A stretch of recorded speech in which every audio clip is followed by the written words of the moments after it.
everybody, CW here. I had this pellet rifle out this week, and I figured I'd do a quick video on it because it's my favorite. This is a Sheridan 20 caliber pneumatic pellet rifle. This one here was made in the mid 70s. 74 I think this one is. My question is because I've got about 4 or 5 of these and I always mix up the dates, but this was my first one, and I've got 2 that are real special, and that one's a 65, so this one's a 74 because it was 65, 75 minus 1, 74. So this is a 74 model. I traded this when I was a kid for a bicycle. My father and I used to go to dump with my father to drop our garbage off, and we would always go over to the scrap pile, and the guy there would let us take bicycle frames and bicycle parts for very minimal money. My father gave him, I don't know, 6-pack of beer or $5 or whatever he gave him, and we would bring them home and cobble together new bicycles, and it was a lot of fun. We had a couple that come out really nice. We actually painted them and everything. I made a chopper, cutting off forks and sticking them together and welded them together so that they stuck way out, and I put a little bitty tire from a little kid's bike on the front. I did all kinds of crazy stuff. Anyway, this was a regular bicycle. I think it was a Schwinn or a Huffy or one of those bicycles. Anyway, I traded a neighborhood school kid, for this rifle. And I shot all kinds of stuff with this. Growing up as a kid, I had a BB gun like most kids did, but it was very underpowered. And when we went to see my cousins, they had a Crosman 141, I think it was, which was virtually identical to this, except 22 caliber pump up, and it was powerful. It was, for an air gun, for being a kid, it was powerful. You know, it was I don't know, 800 or so feet per second, where the BB guns were like much lighter pellets and maybe 400 feet per second. So this one here, I think the original specs on this one were like 700, 695 or something like that for a 20 grain pellet. And the pellets were heavy on these, so I'm trying to remember the weights. I want to say they're about 14 grains, and that's about the same as a 22, because the 22s were lighter, but they're bigger. They've got more lead in them, so they weigh a little bit more. But I'm pretty sure the 20s and the 22s were pretty close in weight. These were just smaller diameter, so I really liked the 20 caliber. It was kind of like the ballistics with a 6.5 is so good. These were like so good, so it made them better. They really hit hard, and they worked really good. You could knock a squirrel right out of a tree or knock a bunny right over, where with the BB guns it was kind of iffy. So I had all kinds of fun with this growing up. And then when I got older, I revisited them. I put them away. I didn't look at it for years and years and years.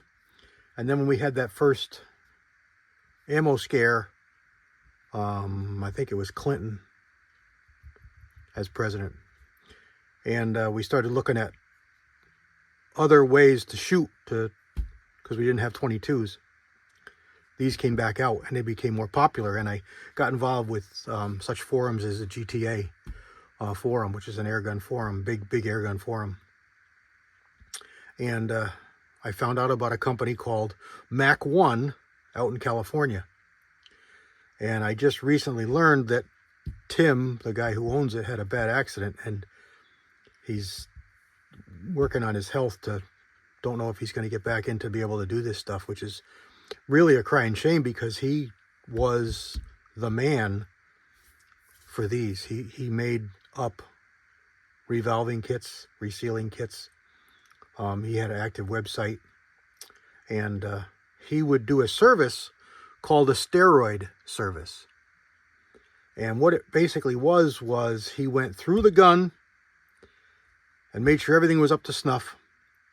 And then he strengthened or improved valving, porting, hinges, linkages, all kinds of different parts of the gun to make sure it would hold up to extra pumping. So instead of the 8 pumps that you always had to limit these to, you could go to, I think, a dozen or 14 pumps, and it would totally evacuate the cylinder, and you would get some serious power.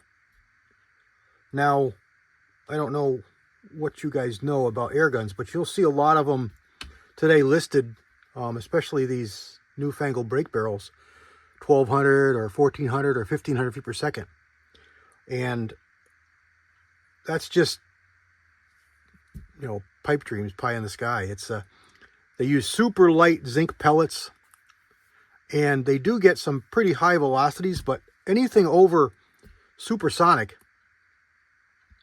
is really a failing with an air gun because they just don't perform. So realistically, 1,000, 1,100 is tops that you're going to do anything serious with an air gun. So any kind of advertisements of more than that are really, like I say, pie in the sky. It's a pipe dream. Even if you can get, close to advertised velocities, you're not going to get any kind of reliable performance or accuracy. And, the efficiency just drops down. Anyway, with air guns, it's kind of along the lines of muzzle loaders, and you're better off with a little less velocity, but a heavy pellet if you want to get power. So you keep your velocity, 900, 1,000, but do that with a 20 grain pellet or a 22 grain pellet or, an 18 grain pellet, or in the case of a 17, up with a 14, 15 grain pellet that's the same as a 22. Or a 22, you can push it up to, 30 grains or 25 grains. 25 calibers get more, and that's the reason you see 25s, 30s, 45s, 50 caliber pellet guns now, and they're shooting deer with them. But you look at the velocities, you look at the energies, and they're basically like a 45 ACP. It's basically a 250 grain bullet at like 800 feet per second, which is nothing to sneeze at from an air gun. But in reality, you're not looking at rifle velocities. You're looking at basically a big handgun. Not even that, a defensive handgun.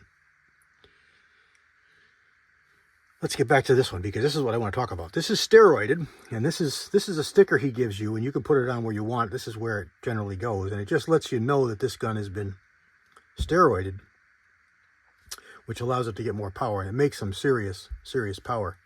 And I paid for a little bit of extras when I sent this one in to him. And I paid for this scope mount. This is his scope mount. And these scope mounts, the Sheridan used to make one. I think it was called an Insta mount or Intra mount or something along those lines, and it clamped to the barrel. But it had screws that clamped it. And this barrel is soldered to the tube. But some of them weren't soldered really well. And what can happen is the screws are so strong that they actually pull the barrel away from the tube, and it separates, and it causes a lot of problems. And that's one of the things that he checks for when he goes through your gun to do one of these steroids, and that is to make sure your barrel is properly and correctly attached to the tube, to the gas tube. And then I went and I had his moderator installed. And this is permanently installed. It's welded on, epoxied on. I don't know how he does it. Looks like epoxy. But it's permanent. It does not come off. It cannot come off. And you lose your front sight when you do that. So because the front sight's gone, you need to have an alternate sighting system. Hence the scope sight. And what's nice about this one, I used to have this farther forward, and I had a red dot on it. And I had a Leopold pistol scope on for a while. And the reason that this is on, this is just a cheapie. I think it's a center point. Yeah, it's a center point tactical 1-4. It's just an extra scope I had that wasn't on anything or of any big value that I would worry about. These don't kill scopes like Springers do. You can have any scope on here and it's going to be fine. It's not going to hurt it. But I got it set up because my fishing buddy, my main buddy, pulled his boat last month, parked it in the backyard, and he was out there the other day, a couple days ago, and all the wires on his taillights are all chewed off already. The squirrels, he's pretty sure it's squirrels, not rabbits, not rats or mice, because he's not in an area where there should be any, but I guess it could be. He's blaming the squirrels. And that makes sense because it's salt water. We're in salt water here, so there was salt on the wires, and all animals like salt, so they probably started licking that salt off, and squirrels chew everything, so do mice, but he thinks it's squirrels. So he's got an old 760 Crossman shooting BBs, and like everybody should know, BBs are really, really bad. They bounce off everything. They're steel. They ricochet. They're cheap, but they're not great. And I really don't like BB guns. Pellet guns are fine, but BBs are bad. So I said to him, I got a bunch of air guns. Let me set you up. So I pulled out my Benjamin Discovery, which is a pre-charged pneumatic. It's called a PCP, and it works a little different than this. This is a pneumatic too, but this is a pump up. So you pump this up, shoot one shot, all the air is evacuated. There's no air left. With a PCP, you charge it. It's got an air tube, usually bigger than this. It's got an air tube or an air chamber, and you charge it with very high pressure, 3,000, 4,000, 5,000 PSI, and load it and shoot it, and it just squeaks off a little bit of that gas. So you get a number of shots before you have to refill your tank. So it's more like a regular powder burner, regular firearm. So you can get, 20, 30, 40, 50 shots before you have to fill it back up. But my air tank was low, and my bottle that I fill it from was low. So I got to get it filled.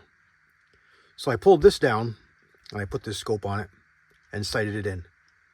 And man, it was fun. And I forgot how good this moderator works.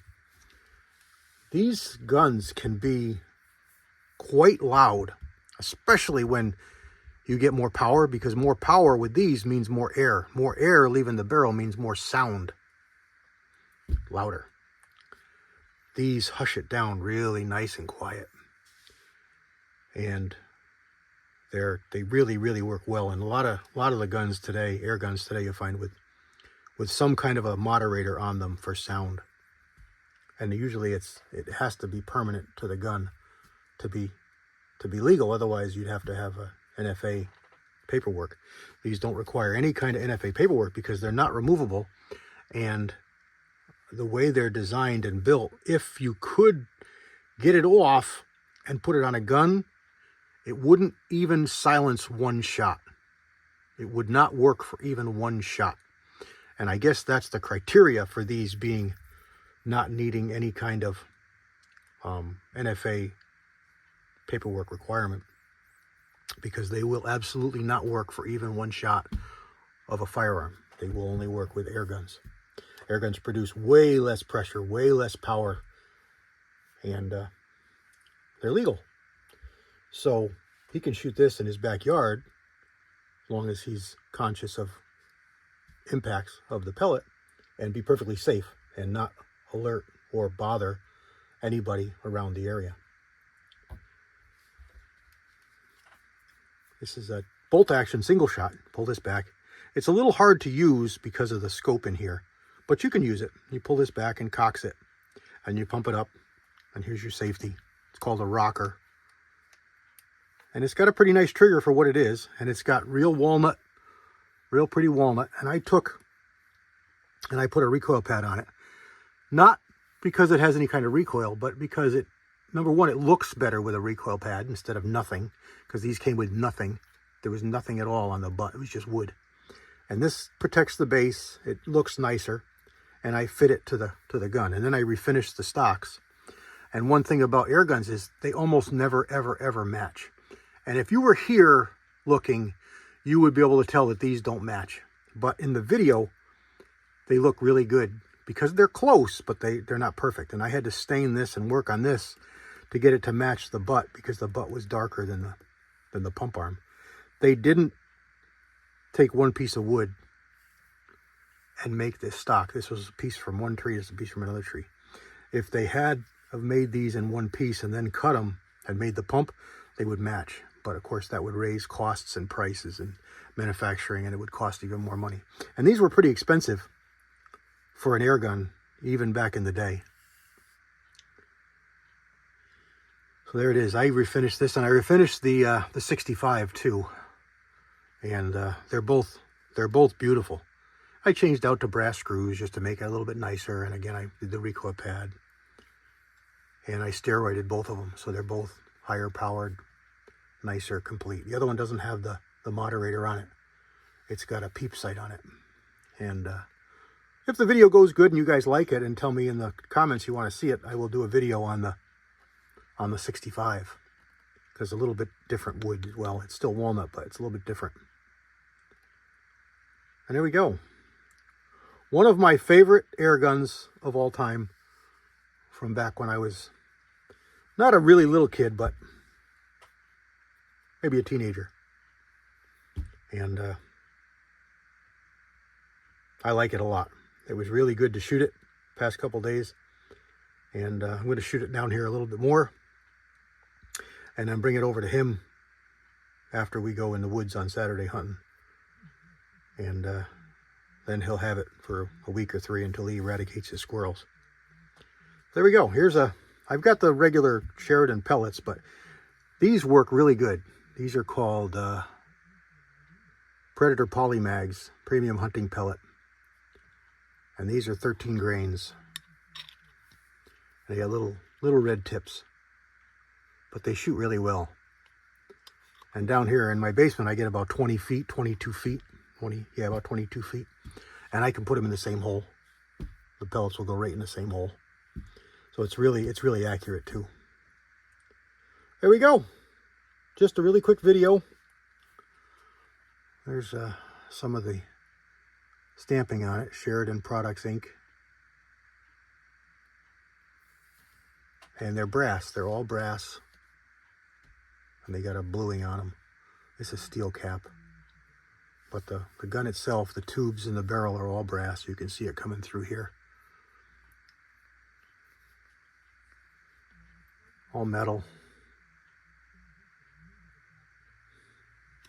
With some nice wood. There we go. That's my Sheridan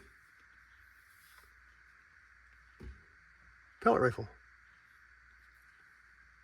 Not like you find today, huh? All right, everybody. 'Tis the Christmas season. So God bless everybody. Merry Christmas. Happy New Year. Be safe. This time of year, I like to remind everybody to remember all the armed services, policemen, firemen, all those kind of folks who are out away from home doing jobs for us, for society. Say a nice word to them if you see them. Tell them you appreciate them. God bless everybody. CW out.